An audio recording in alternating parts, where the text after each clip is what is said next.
యోధా స్తుతి గోత్రపు సింహమా యేసయ్యా నా ఆత్మీయ ప్రగతి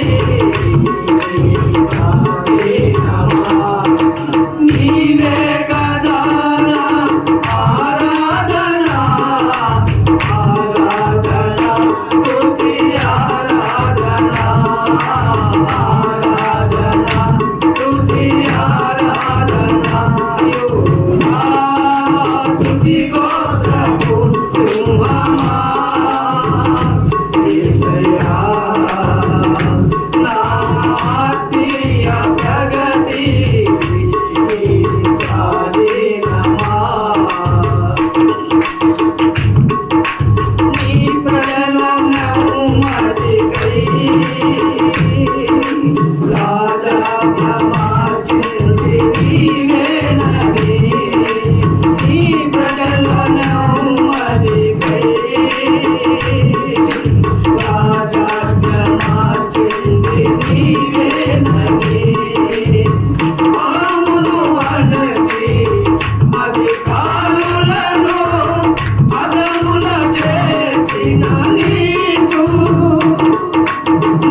వందనాలు.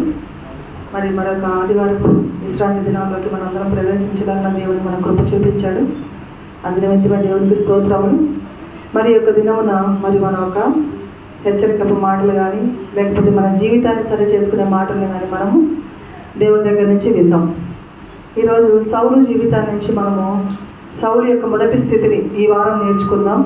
సౌలు యొక్క కడపటి స్థితిని రేపు వారం మనము తెలుసుకుందాం. ఈరోజు మొదటి స్థితిలో నుంచి కొన్ని ఆయన యొక్క జీవితంలో నుంచి కొన్ని యొక్క అంశాలు మనం తీసుకొని ధ్యానించుకుందాం. కొంచెం ప్రార్థన చేసుకొని వాక్యంలోకి వెళ్తాం. పరిశుద్ధుడ, ప్రేమ స్వరూపి, జీవము కలిగిన దేవా, జీవాధిపతి, నీకు వందనాలయ్యా. మరి ఇదిగో నా తండ్రి సమయంలో మమ్మల్ని నడిపించారు. శ్రేష్టమైనటువంటి నీ మాటలు ప్రభుత్వకు ప్రతి ఒక్కరి హృదయాన్ని తెరవండి. ఈ యొక్క మాటల ద్వారా మా జీవితాలను సరి చేసుకుంటూ సహాయం చేయండి అయ్యా.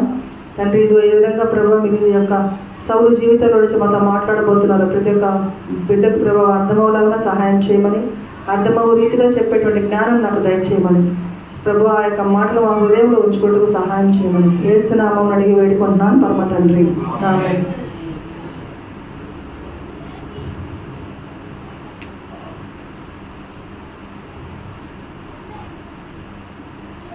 ప్రతి ఒక్కరికి స్థితి అనేది ఎప్పుడు ఒకటేగా ఉండదు.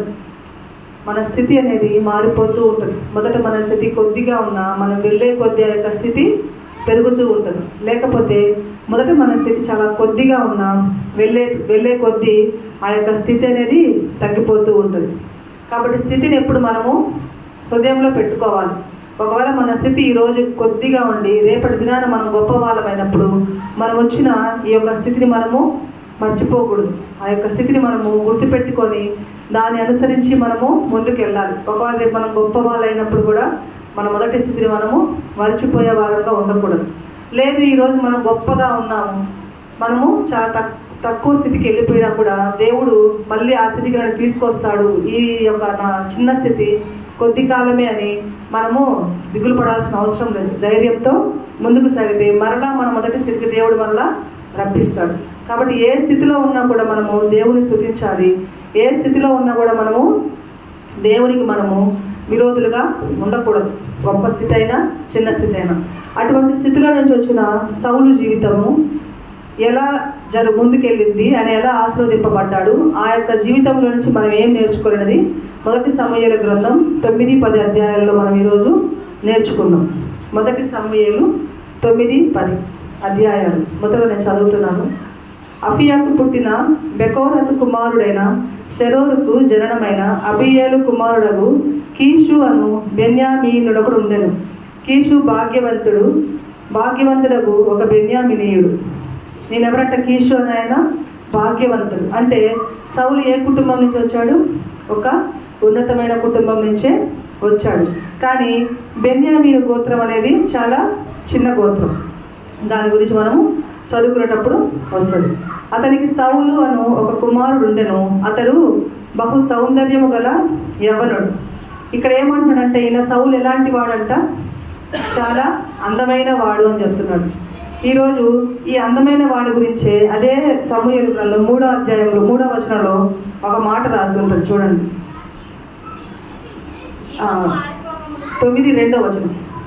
అతనికి సౌలు అను కుమారుడు ఉండెను. అతడు బహు సౌందర్యము గల యవ్వనుడు. ఇశ్రాయేలీయులలో అతని వంటి సుందరుడు ఒకడును లేడు. అతని భుజముల పైన మొదలుకొని పైకి ఇతరుల కంటే ఎత్తుగలవాడు.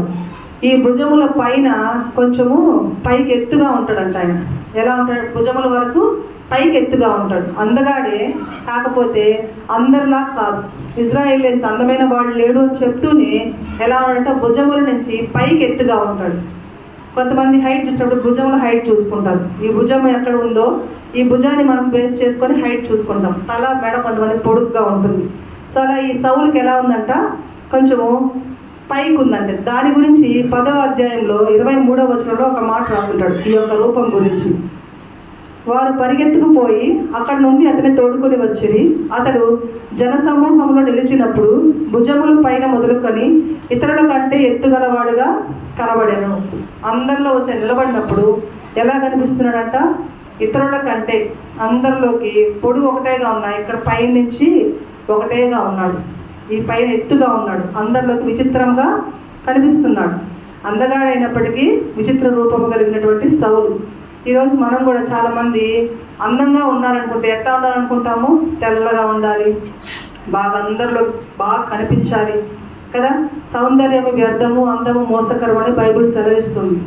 ఈ సౌలు మొదటి స్థితిలో అందగాడే, కాకపోతే ఆయన లాస్ట్కి వచ్చేటప్పటికి దేవుడు అందాన్ని బట్టి ఆయన ఎన్నుకోలేదు, అందాన్ని బట్టి ఆయన్ని కాపాడుకోలేదు. కాబట్టి అందాన్ని మనం ఎప్పుడు కూడా లెక్క చేయకూడదు. సౌలు ఎన్నుకోవడానికి కారణాల్లో నేను ఒకటిగా చెప్తున్నానే కానీ ఆయన అందగాడని మాత్రము కాదు. దావీదును కూడా ఎన్నుకున్నాడు దేవుడు. కానీ దావీదు పొడుగ్గా లేడు, అందంగా లేడు, ఎర్రగా ఉన్నాడే కానీ చాలా పొట్టిగా ఉండేవాడు. ఇప్పుడు సొలొమోను భార్యను చూసినప్పుడైతే ఆమె ఆఫ్రికా దేశానికి చెందినది. ఆమె చాలా నల్లగా ఉంటుంది. కాబట్టి దేవుడు పై రూపమును లక్ష్య పెట్టేవాడు ఎంత మాత్రము కాదు. కాబట్టి ఇక్కడ ఎందుకు చెప్తున్నారంటే సౌలు అందగాడైన పైన ఎత్తుగా విచిత్ర రూపము కలిగినవాడు. మరి సౌలు ఏం చేసేవాడంట? 3వ వచనంలో చూసినప్పుడు సౌలు తండ్రి అయిన కీషు యొక్క గార్ధములు తప్పిపోగా కీషు తన కుమారుడైన సౌలుని పిలిచి మన దాసులలో ఒకరిని తీసుకొని పోయి గార్ధబొమ్మలను వెతుకమని చెప్పాను. ఏం పని చేస్తున్నాడు సౌలు? గాడిదలు కాసేవాడు అనమాట. ఆయన ఈరోజు కొంతమంది మన యొక్క స్థితిని చెప్పుకోవడానికి ఇష్టపడము కదా. మీరే పని చేస్తున్నారంటే చెప్పుకోవడానికి ఇష్టపడము, కానీ మనకు అన్నం పెట్టేదే ఆ పనే. అది ఏ స్థితిలో ఉన్నా కూడా నువ్వు చేసే పనిని నువ్వు మర్చిపోకూడదు. మనం ఏ స్థితి నుంచి వచ్చి ఈరోజు మనకి రూపాయి కలిగి ఉండొచ్చు, ఈరోజు మనం ఇంకొక హెచ్చు స్థితికి వచ్చి ఉండొచ్చు. బండి మీద పెట్టుకొని అమ్ముకునే స్థితి నుంచి అంగడి పెట్టుకునే స్థితికి మనం వచ్చి ఉండొచ్చు. హోటల్ పెట్టుకునే స్థితి నుంచి 5 స్టార్ హోటల్ రేటింగ్కి మనం వెళ్ళి ఉండొచ్చు. కానీ మనం వచ్చిన స్థితిని మనం ఏ రోజు మర్చిపోకూడదు. ఇక్కడ సౌలు ఏం చేసేవాడు? గాడిదలు కాసేవాడు.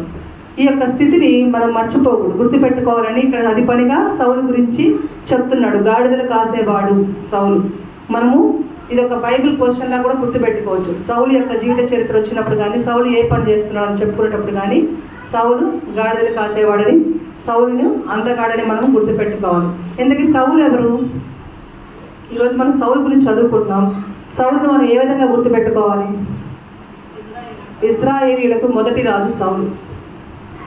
ఇజ్రాయేల్ అందరికీ మొదటి రాజు సౌలు. కానీ దేవుడు నియమించినటువంటి వాడు కాదు, ఎన్నుకున్నవాడు అంతే. దేవుడు మీకు రాజుగా వద్దు, సౌలు సమూయేలుతో చెప్తారు. సమూయేలు దేవుని మాటగా ఆ ప్రజలకు చెప్తారు, వద్దు మనకి రాజు వద్దు, రాజు వచ్చి మిమ్మల్ని ఇబ్బంది పెట్టినప్పుడు ఆ యొక్క మొరలు మీరు దేవుడికి పెడితే దేవుడు ఆ మొర వినడం అని చెప్పినా కూడా పర్వాలేదు, మాకు రాజు కావాల్సిందే అన్నప్పుడు సమూయేలు పోయి ప్రభువా వాళ్ళకి రాజు కావాల్సిందేనంట అంటే ఇంకా ఆ యొక్క పరిస్థితి కోసం అప్పటికప్పుడు ఎన్నుకున్నవాడు సౌలు. అంటే దేవుని చిత్తానుసారంగా సౌలుని దేవుడు ఎన్నుకోలేదు. గుర్తుపెట్టుకోవాల్సిన మాట ఇది. కొన్నిసార్లు దేవుడు మనకు సహాయం చేసినట్లుగానే అనిపిస్తాడు. మనం అనుకుంటాము దేవుడు మనకి చాలా సహాయకుడే, కాకపోతే మన హృదయాలోచనలు చెడ్డమైనా కూడా దేవుడు మనకు సహాయం చేస్తూ ఉన్నాడు. అంటే మనకి అవకాశాలు ఇస్తూ ఉంటాడు. దేవుడు నీకు సహాయం చేస్తున్నాడు, అవకాశం ఇస్తున్నాడు. నువ్వు ఆ స్థితిలోనే గుర్తుపెట్టుకుంటూ ముందుకెళ్తే ఏ ప్రాబ్లం ఉండదు. మన స్థితిని మర్చిపోయి మారిపోతే సౌలుని ఏ విధంగా దేవుడు విడిచిపెడతాడో అలా విడిచిపెట్టేటువంటి అవకాశం కూడా ఉంది. కాబట్టి మన స్థితిని మర్చిపోకుండా మన పరిస్థితులను చక్కబెట్టుకుంటూ మన స్థితిని గుర్తుపెట్టుకుంటూ మనము ముందుకు వెళ్ళాలి. తర్వాత సౌలు ఎలా కనిపిస్తున్నాడంటే తండ్రికి లోబడేవాడిగా కనిపిస్తున్నాడు. నీవు వెళ్ళి గార్ధవములు వెతుకురా అన్నప్పుడు నేను వెళ్ళి గార్ధవములు వెతుక్కొస్తాను, గాడిదల్ని వెతుక్కొస్తాను అన్నాడే. కానీ నేనేంటి పోయి గాడిదల్ని వెతుక్కొచ్చేది, నేను వెళ్ళను, నేను ఎంత అందంగా ఉన్నాను, నేను పోయి గాడిదల్ని వెతుక్కొస్తే ఎంత నాకు చీప్గా ఉంటుంది అనేటువంటి మాటలు, అటువంటి లోబడిన తత్వం సౌల్లో అప్పుడు కనిపించలేదు కదా. తండ్రి మాటకు విధేయత చూపించాడు. ఈరోజు పిల్లలమైన మనం కూడా తల్లిదండ్రులకు మాటలకు విధేయత చూపించాలి, తండ్రి మాటకు లోబడాలి. మనమైతే దైవ సేవకుని మాటకి లోబడాలి. మనందరికీ తండ్రి ఇక్కడ సేవకుడు. పిల్లలైతే మీరు మీ తల్లిదండ్రుల మాటకి ఖచ్చితంగా లోబడాలి. ముఖ్యంగా యవ్వనస్తులు. ఈ యవ్వన ప్రాయం వచ్చే టైంకి వాళ్ళకి ఏమనిపిస్తుంది అంటే అన్నీ మనకు తెలుసు, మనకి తెలియంది ఏమీ లేదు. వీళ్ళ మాటలు మనకి ఎలా అనిపిస్తాయి అంటే చాదస్తపు మాటలుగా పిల్లలకు అనిపించవచ్చు. కాకపోతే అవి వాళ్ళు ఆ యొక్క స్టేజ్ దాటి వాళ్ళకి తెలుసు ఆ యొక్క యవ్వన దశలో మీ ఆలోచనలు, మీ అలవాట్లు ఎలా ఉంటాయి, ఆ యొక్క అలవాట్లు మీరు మార్చుకోకపోతే మీ పరిస్థితి ఎలా ఉందని తెలిసి అనుభవించి మీకు ఆ మాటలు చెప్పినప్పుడు మనకు అవి చాదస్తపు మాటలుగా అనిపిస్తాయి. కాబట్టి యవ్వనస్తులైన పిల్లలందరూ తల్లిదండ్రుల మాటకు ఖచ్చితంగా విధేయత చూపించాలి. బెత్తమ్మ వాడని కుమారుడు తన తండ్రికి విరోధం అన్నట్టుగా మీరు కూడా చిన్నపిల్లలే యవ్వనస్తులే తెలుసుకుంటారులే అనుకుంటే ఆ యొక్క పాపం వాడిని మరణ శిక్షణ తీసుకోబోతుంది. కాబట్టి తల్లిదండ్రులు కూడా ఏం చేయాలంటే పిల్లల్ని గమనించుకోవాలి. వాళ్ళు చేసే ప్రతి పనిని మీరు గమనించుకుంటూ వాళ్ళని హెచ్చరించుకుంటూ పిల్లల్ని దేవుని కోపానికి గురి కాకుండా చూసుకోవాల్సిన బాధ్యత తల్లులైనా మనది, తండ్రులైనా మనదే. కాబట్టి పిల్లలు కూడా దేవుని మాటకి తల్లిదండ్రుల మాటకి విధేయత చూపేవారిగా ఉండాలి. తర్వాత 7వ వచనంలో చూసినట్లయితే అందుకు సౌలు అంటే ఈ గార్ధములు తప్పిపోయాయి కదా, వెళ్ళిపోయినప్పుడు ఇప్పుడు ఇది ఎట్లా కనుక్కోవాలి అనుకున్నప్పుడు సౌలు తనతో కూడా వచ్చిన స్నేహితుడితో ఆ యొక్క ఊరిలో ఒక దైవ సేవకుడు ఉన్నాడు, ఆయన అడిగితే చెప్తాడు అని చెప్తాడనమాట. అప్పుడు అంటున్నాడు, అందుకు సౌలు మనము వెళ్ళునడలా ఆ మనిషికి ఏమి తీసుకొని పోవదుము, మనకు సామాగ్రిలో 2 భోజన పదార్థములు సరిపోయినవి, ఆ దైవజనునికి బహుమానము తీసుకొని పోవుటకు మనకేమీ లేదని తన పనివారితో చెప్పి మన యొద్ద ఏమి ఉన్నదని అడుగగా వాడు సౌలుతో చిత్తగించుము, నా యొద్ద 1/4 తులము వెండి కలదు, మనకు మార్గము తెలియజెప్పినందుకై దానిని ఆ దైవజనునికి ఇచ్చినాను. మర్యాద తెలిసినవాడు. ఎప్పుడైనా మనం ఒకరిని దర్శించడానికి వెళ్ళినప్పుడు మన పిల్లలకి మనం కొన్ని మర్యాదలు నేర్పించాలి. పెద్దలు వచ్చినప్పుడు పైకి లేయాలని. సౌలు ఎంత గొప్పవాడు, ఉన్నతమైన కుటుంబం నుంచి వచ్చినవాడే, భాగ్యవంతుడైనటువంటి కుటుంబం నుంచి వచ్చినవాడే. అయినా కూడా మర్యాద తెలిసినట్లుగా మనకి కనిపిస్తుంది. ఒక దైవ సేవకుని మనం కలవడానికి వెళ్తున్నాం, ఒక దైవజనుని మనం కలవడానికి వెళ్తున్నాం, మనం ఇలా ఒట్టి చేతులతో వెళ్తే ఏం బాగుండదు. మన దగ్గర వచ్చిన పదార్థాలన్నీ అయిపోయినాయి, ఇప్పుడు ఎలా చేయాలి అనుకున్నప్పుడు అతనితో వచ్చినవాడు అన్నాడు, మన దగ్గర కొంత వెండి ఉంది కదా, ఒకవేళ ఆయన యొక్క జాడ చెప్తే ఆ వెండిని అతనికి ఇచ్చేద్దాము. ఇచ్చే మనసు మన పిల్లలకి మనకి ఇప్పటి నుంచే నేర్పించాలి. పెద్దల యందు గౌరవాన్ని మనము నేర్పించాలి. ఈ రోజుల్లో పిల్లలకి గౌరవ మర్యాదలు తెలియట్లేదు, ఎవరితో ఎలా మాట్లాడాలో తెలియట్లేదు. మర్యాద కలిగిన జీవితాన్ని మనము సౌలు దగ్గర ఇప్పుడు ఈ మాటల్లో మనము చూసుకుంటున్నాం అన్నమాట. తర్వాత ఇంకోటి, ఇప్పుడు ఇదే మర్యాద గురించి మనం తెలుసుకున్నప్పుడైతే ఆదికాండంలో 18వ అధ్యాయంలో 19వ అధ్యాయంలో లోతు గురించి, 18వ అబ్రహాం గురించి మనము చదువుకున్నాం. ఎండపూట దేవదత్తలు వచ్చినప్పుడు వాళ్ళకి పరిచయం చేయడానికి అబ్రహాం పరిగెత్తుకొని వాళ్ళకి ఎదురుగా పోతాడు. మనకు ఆదికాండంలో ఆ మాటలు కనిపిస్తాయి, మనం చదువుకుంటాం. ఇవన్నీ చాలాసార్లు విన్న మాటలే కాబట్టి నేను ఇవి ఎక్కువ చదవట్లేదు. ఒకసారి చదువుతాను చూడండి. 18వ అధ్యాయంలో అబ్రహాం గురించి. మరియు మమ్రే దగ్గర ఉన్న సింధూర వనంలో అబ్రహాము ఎండవేళ గుడారపు ద్వారం ముందు కూర్చొని ఉన్నప్పుడు, ఎండవేళ అంటే పగటి వేళ, అంటే ఎండవేళ కూర్చొని ఉన్నప్పుడు అక్కడికి కొంతమంది మనుషులు వస్తారన్నమాట. 3 మనుషులు అతని యొద్ద నిలబడటం ఆయన చూసినప్పుడు ఏం చేశాడంటే పరిగెత్తుకుపోయి గుడారపు వాకిటి నుండి వారిని ఎదుర్కొంటూ పరిగెత్తి నేల మట్టుకు వంగి అబ్రహాముకి ఎంతగానో ఆశీర్వదింపబడ్డాడు. మనకు అబ్రహాం జీవితం తెలుసు. ఆయన ఎంతగానో ఆశీర్వదింపబడ్డాడు. ఎంతో ధనవంతుడు, ఎంతో గొప్పవాడు.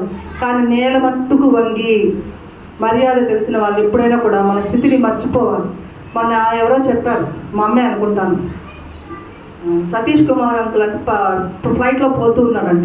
ఫ్లైట్లో పోయినప్పుడు ఆయన పక్క సీట్ వచ్చేసి వైఎస్ భారతి గారిదంట, జగన్మోహన్ రెడ్డి గారు వైఫ్ సీఎంగా ఉన్నప్పుడు. ఈయనని చూడగానే ఆమె లేచి ఆయనకి నమస్కారం పెట్టిందంట. ఆయన దాన్ని ఎంతగానో గొప్పగా చెప్తున్నాడు. నేను ఆమెకు నమస్కారం పెట్టాలి, కానీ మీరు దైవజనులు కదా సార్ అని లేచి వందనాలు పెట్టిందంట. మర్యాద తెలిసిన వాళ్ళు ఏంటంటే అది మర్యాద. మనం ఏ స్థితిలో ఉన్నా కూడా మన మర్యాదను మనము మర్చిపోకూడదు. నేను గొప్పదాన్ని కదా, నేను సీఎం భార్యనే కదా, ఒక పాస్టర్కి మనం లేచి మర్యాద ఇచ్చేది ఏంటి అని అనుకోలేదు. ఆమె లేచి వందనాలు చెప్పిందంట. ఆయన అంటున్నాడు, ఆమె ఎంతగానో పొగుడుతున్నాడు, ఎంత సీఎం భార్యనా, ఎంత ఉన్నతంగా ఉంది, లేచి నాకు నమస్కారం పెట్టాలి. ఒక సంస్కారం అక్కడ కనిపిస్తుంది. మన బిడ్డలకు మనము నేర్పించాలి. ఈయన పరిగెత్తుకుపోయి నేల మట్టుకు వంగి, ప్రభువా మీరు రండి, మా ఇంటికి రండి, వచ్చి భోంచేసి వెళ్ళండి అని బతిమలాడుతున్నాడు. అబ్రహాము దగ్గర పెరిగాడు కాబట్టి లోతు కూడా అదే మర్యాద. 19వ అధ్యాయం చూసినట్లయితే ఆ సాయంకాలం మందు 2 దేవదూతలు సొదొమ చేరినప్పటికీ లోతు సొదొమ గవనియత కూర్చొని ఉండెను. లోతు వారిని చూచి వారిని ఎదుర్కొన్నటకు లేచి సాష్టాంగ నమస్కారం చేసి, లోతు కూడా అలాగే వెళ్ళి నేల మట్టుకు సాష్టాంగ పడిపోయాడు. ఆయనైతే నేల మట్టుకు వంగాడు. అబ్రహాం పెద్దవాడు కాబట్టి, లోతు కొంచెం చిన్నవాడు కాబట్టి సాష్టాంగ పడిపోయాడు. కాబట్టి పిల్లలకి మనం నేర్పించాల్సింది ఏంటంటే మర్యాదలు. దైవజనుల్ని మనం కూడా దైవజనుల్ని మర్యాద ఇవ్వడం కానీ, పెద్దవాళ్ళకి మర్యాద ఇవ్వడం కానీ. మనకి ఎప్పుడైనా సీట్ లేనప్పుడు అక్కడ బస్సులో రాసుంటారు కదా ఆడవాళ్ళకు మాత్రమే అని. ఎందుకంటే ఆడవాళ్ళని మనం గౌరవించాలంటే మన దేశ సాంప్రదాయం. పెద్దవాళ్ళను గౌరవించాలి, ఆడవాళ్ళకే కాదు. కానీ పెద్దవాళ్ళు, వృద్ధులు వాళ్ళు నిలబడి ఉన్నప్పుడు పిల్లలైన మనం వాళ్ళ ముందు స్థలం ఇచ్చి కూర్చోవాలి. కానీ వాళ్ళ ముందే వాళ్ళకి స్థలం లేకపోయినా కూర్చొని ఉండకూడదు. ఇవన్నీ చిన్న చిన్న మర్యాదలు. ఇవన్నీ ఎక్కడ తెలుస్తాయంటే దేవుని మందిరంలో కొన్ని దేవజనులు చెప్తే కొన్ని మన తల్లిదండ్రులే వాళ్ళకి నేర్పించుకోవాలి. చిన్నప్పటి నుంచే మర్యాద తెలిసిన వారిగా వారిని పెంచుకోవాలి. తర్వాత ఇంకా మనం కిందకు వచ్చినట్లయితే 10వ వచనంలో ఒక మాట చదువుకున్నాం. సౌలు నీ మాట మంచిది, వెలుదము రమ్మనగా. ఆయన ఏం చెప్పాడు? వెండి బంగారు, మన దగ్గర కొంచెం వెండి ఉంది కదా, అది ఇచ్చేద్దామంటే సౌలు ఏమంటున్నాడు? నీ మాట మంచిది, వెలుదము రమ్మనగా. అంటే ఏమన్నాడు సౌలు? విన్నాడు, ఆయన మాటకి విన్నాడు. అరే నా దగ్గర పనివాడు కదా, వీడి మాట నేను వినేది ఏంది అనుకోవాలి సౌలు. ఆయన ఏం చెప్పాడు? వెండి ఇచ్చేద్దామంటే వెండి ఎట్టిస్తాం, ఎంత కాస్ట్లీ వెండి, ఎంత విలువైనది వెండి. వెండి ఇచ్చేస్తే మళ్ళీ మన వెనక్కి ఎలా పోవాలి, మనకి ఖర్చులు ఎట్లా, అన్నీ అనుకోకుండా సరే ఇచ్చేద్దాము అన్నాడు. వినేవారుగా మనం ఉండాలి. పెద్దవాళ్ళైనా ఒక మాట ఉంటుంది కదా, చెప్పేది మంచి మాట ఏదైతే పెద్దవాళ్ళైనా చెప్పేది వినాలి, చిన్నవాళ్ళు చెప్పినా వినాలి మంచి మాటలు చెప్పేటప్పుడు. అంతేగాని నువ్వేది నాకు చెప్పేది, పనివాడేది నాకు చెప్పేది అనేటువంటి స్వభావం నీలో ఉంటే మాత్రం మనం ఏం చేయలేం. ఈ వినుటి గురించి మన బైబిల్లో చాలా గొప్పగా రాసుంటుంది. రోమీయులకు 10:17 రాసుంటుంది. ఏమనంటే వినుట వలన విశ్వాసము కలుగును అని రాసుంటుంది. ఇప్పుడు ఇక్కడ దేవుడి మాటలు నీవు వింటే నీకు విశ్వాసం కలుగుతుంది, వినకపోతే విశ్వాసం కలగదు. మనం వింటేనే, మన చెవులారా మనం విని దాన్ని మనం ఆలోచించుకుంటేనే ఇంత గొప్పదా యొక్క బైబిల్ మాటలు, ఇంత గొప్పదా యొక్క బైబిల్ యొక్క దేవుని యొక్క సన్నిధి, ఈ మాటలు మనం వింటే మన జీవితాలు నిజంగా మారుతాయా అని మనం వినుకుంటేనే అవి మనకి అర్థమవుతాయి. వినకపోతే, చెవిని పెట్టకపోతే, ఏదో ఈ చెవితో విని చెవితో వదిలేస్తే మనకేవి అర్థం కాదు. వినాలి, ఎవరు చెప్పినా వినాలి, పెద్దవాళ్ళు చెప్పినా వినాలి, చిన్నవాళ్ళు చెప్పినా వినాలి. మరి ముఖ్యంగా దైవ సేవకుడు మాటలు చెప్తున్నప్పుడు ఖచ్చితంగా వినాలి. అవి మన జీవితానికి చక్కబెట్టుకునేటువంటి మాటలు. ఒకవేళ మన జీవితంలో లోటుపాట్లు ఉంటే వాటిని అవి దూరం చేసుకోవచ్చు. ఆ మాటలు విని, అరే ఈ జీవితం నాది ఇలా ఉంది, ఇదిగో ఈరోజు వాక్యం నాకే చెప్పినట్టున్నారు, ఈ వాక్యం ద్వారా ఈ రోజైనా మనము మన జీవితాన్ని సరి చేసుకుంటే దేవుడు మనల్ని క్షమిస్తాడేమో. అందుకే అంటారు కదా 86:4 కీర్తనలో, క్షమించటకు సిద్ధమైన మనస్సు కలవాడు మన దేవుడు. నువ్వు ఈ రోజు ఇన్ని దినాలు పాపం చేసి ఈ ఒక్కరోజు మోకరించి ప్రభువా ఇప్పటి వరకు నా జీవితం ఎలా ఉందో, మరి ఈ దినం వరకు నా జీవితం ఎలా ఉందో, నేను హెచ్చించుకున్నానేమో, నేను నిన్ను మర్చిపోయానేమో, తిండి ఎక్కువై నేను విసర్జించానేమో ప్రభువా, నన్ను క్షమించాయా, ఈ రోజు నేను తెలుసుకున్నాను నా తప్పు, నన్ను క్షమించు అని ఎప్పుడైతే నువ్వు మోకాళ్ళుని ప్రార్థించి పాత జీవితాన్ని విసర్జించి కొత్త జీవితాన్ని నువ్వు మొదలు పెట్టాలనుకుంటే క్షమించడానికి సిద్ధమైన మనసు కలవాడు మన దేవుడు. హల్లెలూయా. కాబట్టి సమయం ఇంకా ఉన్నది. ఈ దినమే ఎన్నో మంది చనిపోతున్నారు, ఎంతో మంది మన మధ్యలో లేరు. కాబట్టి నీకు ఇంకా సమయం ఇచ్చాడు అంటే దేవుని యొక్క చిత్తం ప్రణాళిక నీ మీద ఇంకా ఉంది. కాబట్టి ఈ దినమే మోకరించి దేవుణ్ణి అడగండి, పాపాలని ఒప్పుకోండి. మరి ఇంకో మాట చూసినట్లయితే అపోస్తుల కార్యముల్లో 28-26 ఒక మాట చూద్దాం. అపోస్తులు కార్యముల నుంచి 28వ అధ్యాయం 26 కూడా ఒక మాట రాసి ఉంటుంది. మీరు వినుట మట్టుకు విందురు కానీ గ్రహింపనే గ్రహింపరు. వింటున్నాం, మన మాటలు ఎన్ని మాటలు చెప్తున్నా వింటున్నాం కానీ వాటిని గ్రహించలేకపోతున్నాం. ప్రతి ఆదివారము ఆ రాతి నేల పడిన విత్తనాల వల్ల మన జీవితాలు ఇంకా ఉంటే కష్టమైపోతాయి. రాతి నేల పడిన విత్తనాలాగా మన హృదయాన్ని ఉంచుకోబాకండి. మంచి హృదయంలాగా మన హృదయాన్ని ఉంచుకుంటే మంచి నేల పడిన విత్తనాలలాగా ఈ యొక్క మాటలు మీ హృదయంలో ఫలించాలి. అంతేగాని వినేసి దాన్ని వినుట మట్టికే వినేసి ఇంటికి వెళ్ళేసి దాన్ని వదిలేస్తే ఎన్ని వాక్యాలు ఇలా ఎన్ని ఆదివారాలు ఎంతమంది ఎన్ని మాటలు చెప్పినా మన జీవితం అనేది మారదు. సౌలు ఏ విధంగా తన పనివాని మాట విన్నారో మీరు కూడా ఈరోజు ఈ మాటలు వింటున్న మీరు కూడా దేవుణ్ణి అంగీకరించాలి. పాపాలను ఒప్పుకుంటే ఈ దినమైనా క్షమించటకైనా సిద్ధంగా ఉన్నాడు. మరొక మాట మనం చూసినట్లు వినుట గురించి 3వ యోహాను పత్రిక 1:4 ఒక మాట చూద్దాం. 3వ యోహాను రాసిన పత్రిక, యోహాను రాసిన 3వ పత్రిక 1:4 ఉంటుంది. నా పిల్లలు నిత్యమును సత్యమును అనుసరించి నడుచుకొనుచున్నారని వినుట కంటే నాకు ఎక్కువైన సంతోషము లేదు. నీ తల్లిదండ్రులు నీ గురించి వినాలి. ఏమని? నా బిడ్డలు సంతోషంగా దేవుని మాటలను అంగీకరించారు, నా బిడ్డలు దేవునిలో జీవిస్తున్నారు, దేవునిలో నా బిడ్డలు ఉన్నారని మనము ఎప్పుడు కూడా తల్లిదండ్రులకు మంచి పేరు తెచ్చేవారిగా ఉండాలి కదా. మనకి ఒక నానుడు ఉంటుంది, ఏమంటే పిల్లలు పుట్టినప్పుడు కాదంట కానీ వాళ్ళు పెద్ద అయ్యి ప్రయోజకులైతే ఆ తల్లిదండ్రులకి ఎంతో సంతోషం అంట. కాబట్టి అంటే సంతోషకరమైనటువంటి ఆ మాటలు మీరు మీ తల్లిదండ్రులు వినేలాగా చేయాలంటే మన ప్రవర్తన మార్చుకోవాలి. ఇక్కడ ఈ మాటలు వినాలి. ఈ మాటలు వింటున్న ప్రతి ఒక్కరు కూడా మీ తల్లిదండ్రులకు ఆ యొక్క మీ గురించి మంచి వినేటువంటి సందర్భాన్ని మీరు కలుగచేయాలి. మరి మన కిందకి కానీ వెళ్ళినట్లయితే 1 సమూయేలు 9:17 కానీ చూసినట్లయితే 17 సౌలు సమూయేలును కనబడగానే యెహోవా ఇతడే నేను నీతో చెప్పిన మనిషి, ఇదిగో ఇతడే నా జనులను ఏలునని అతనితో చెప్పాను.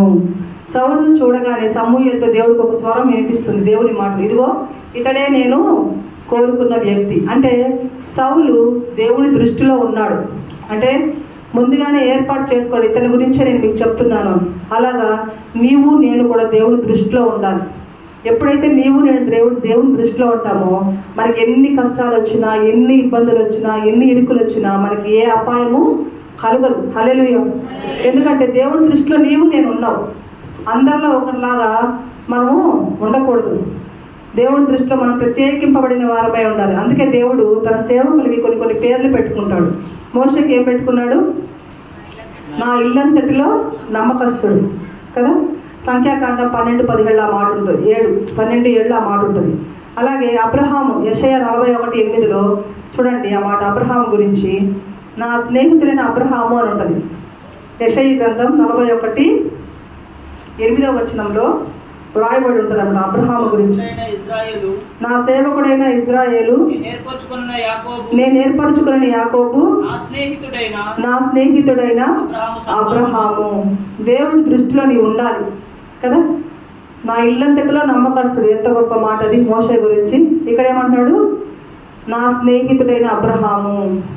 తర్వాత ఇంకొకరి గురించి అంటాడు, యోబు 1:8 అంటాడు, నా సేవకుడైన యోబు. ఇట్లా దేవుని దృష్టిలో నీవు ఉన్నప్పుడు వీళ్ళు ఎంతగానో అబ్రహాం ఎంత హెచ్చింపబడ్డాడు, యోబు ఎంత ఆశీర్వదింపబడ్డాడు, మోషేకి ఎంత గొప్ప ఘనత దేవతలు వచ్చి ఆయన శరీరాన్ని తీసుకుపోయినాయని. కాబట్టి ఆ దేవుని దృష్టిలో నీవు ఉంటే ఈరోజు మనకి ఎన్ని సమస్యలు వచ్చినా, ఎన్ని ఇబ్బందులు వచ్చినా, ఎన్ని ఇరుకులు వచ్చినా మనం దేనికి భయపడం. ఎందుకంటే దేవుడు నా పక్షాన ఉన్నాడని మనం అనుకోవాలి. దేవుడు అంత నమ్మకం నీకు ఉండాలంటే నీకు తెలియాలి, అరే నాకు దేవుడు తోడుంటాడు. ఎప్పుడైతే నువ్వు దేవుడు దూరం అవుతూ ఉంటావో నీకే అనుమానం, దేవుడు నాకు సహాయం చేస్తాడా చేయడం, దేవుడు నన్ను జ్ఞాపకంలో ఉంచుకుంటాడా ఉంచుకోవడం. ఎప్పుడైతే నువ్వు విశ్వాసంగా నమ్మకంగా ఉంటే భయపడవు, నా దేవుడు నాకు సహాయం చేస్తాడు గట్టిగా మనము నమ్ముతాము. ఎలా అయితే సౌలు దేవుని దృష్టిలో ఉన్నాడో నువ్వు నేను కూడా దేవుని దృష్టిలో ఉండాలి. అదేవిధంగా 9:20 కానీ చూసినట్లయితే, 3 దినములు క్రిందట తప్పిపోయిన నీ గాఢముల గురించి విచారపడకము, అవి దొరికినవి. ఇశ్రాయేలుల అభిష్టము ఎవరి అందున్నది? అది కాదు, 21. అందుకు సౌలు, నేను బెన్యామీనును కానా? నా గోత్రము ఇశ్రాయేలుల గోత్రములో స్వల్పమైనది కాదా? నా ఇంటి వారు బెన్యామీను గోత్రపు ఇంటి వారు అందరిలో అల్పుడు కాదా? నాతో ఇలాగ ఎందుకు పలుకుచున్నావు అని.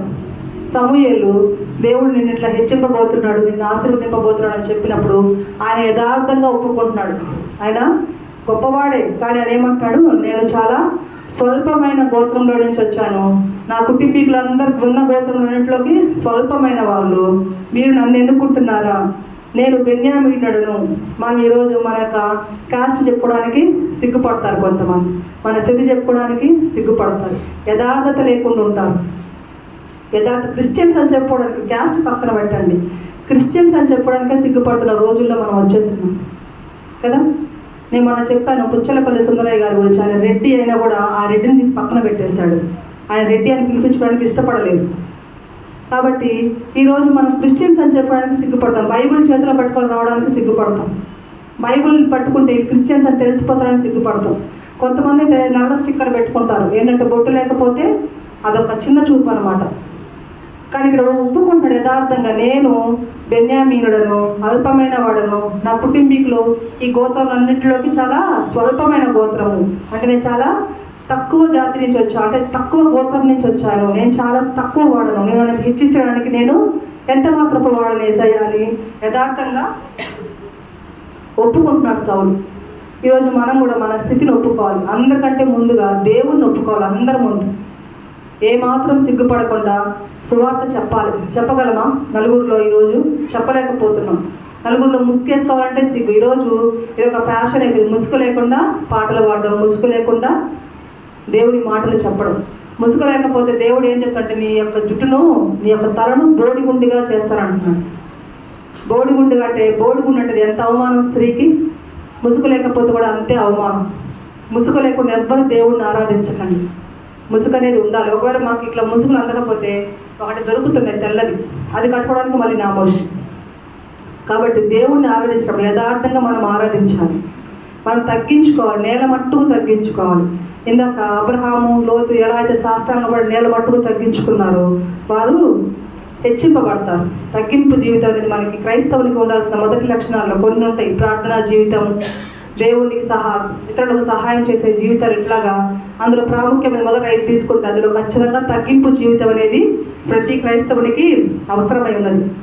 మనం 95వ కీర్తన 7వ వచనంలో ఒక మాట చూసినట్లయితే, రండి నమస్కారము చేసి సాగిలపడదుము, మనలను సృజించిన యెహోవా సన్నిధిని మోకరించుదుము.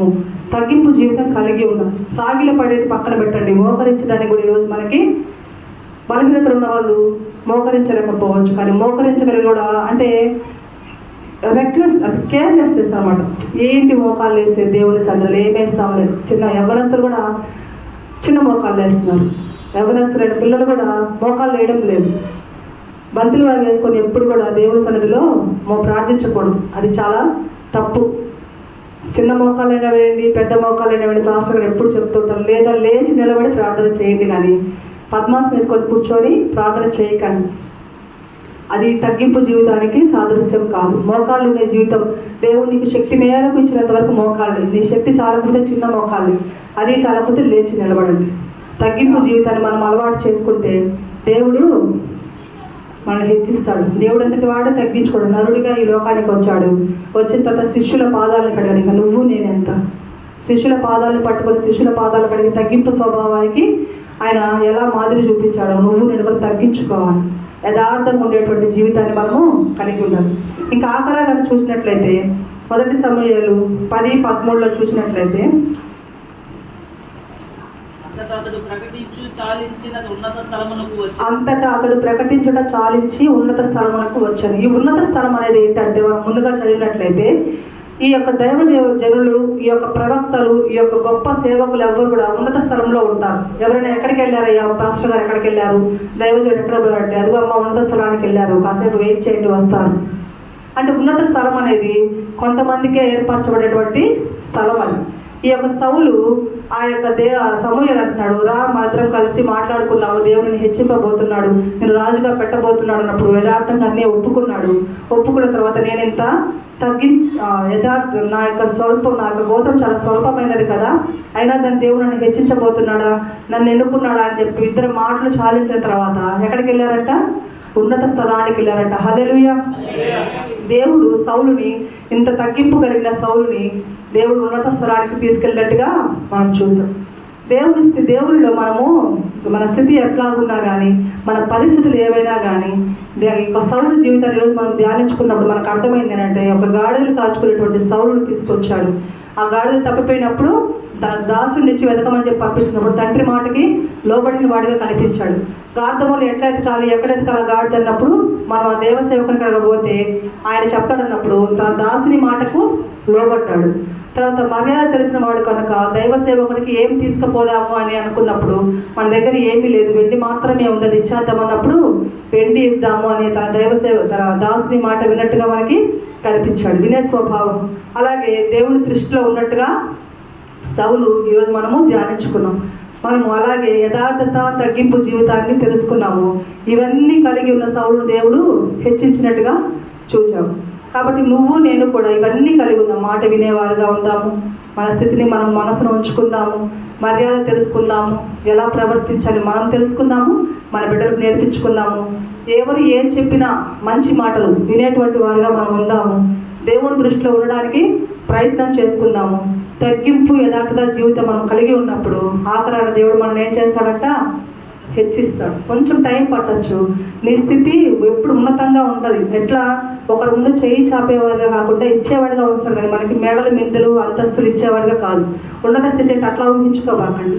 3 పూట్ల తినేటువంటి కృపను మనకు అనుగ్రహించాడు, ఆయుష్ని ఇచ్చాడు, ఆరోగ్యం ఇచ్చాడు. కాబట్టి ఇంత చేసిన దేవుడికి మనం ఎప్పుడు కృతజ్ఞతలు చెల్లించే వారంగా ఉండాలి. ఇది సౌలు యొక్క మొదటి స్థితి. దేవుని చిత్తమైతే వచ్చేవాళ్ళ కడపటి స్థితి ఎలా ఉందో తెలుసుకుంది. ఈ సమయం ఇచ్చిన దేవునికి, పాస్టర్ గారికి, విన్న మీ అందరికీ నా వందనాలు. నా ప్రాణమా యెహోవాను సన్నిధించు, ఆయన చేయబోతున్న ఉపకారాలు దేనిని మరువకము. నా ప్రాణమా యెహోవాను సన్నిధించు. పరమ తండ్రి అయిన యెహోవా దేవుని ప్రేమ, మన ప్రభువును మన రక్షకుడైన యేసుక్రీస్తు కృపా కనికరం, పరిశుద్ధాత్మ దేవుని అన్యోన్య సహవాసం, కాపుదల, భద్రత, నడిపింపు ఇప్పుడును ఎల్లప్పుడూ సకల పరిశుద్ధులకు ఈ మధ్యాహ్న కాలం సన్నిధిలో నిలబడ్డ నీకు నాకు ఆ దేవుని కృప తోడై ఉండి ఆశీర్వదించబడదుము గాక. హల్లెలూయా.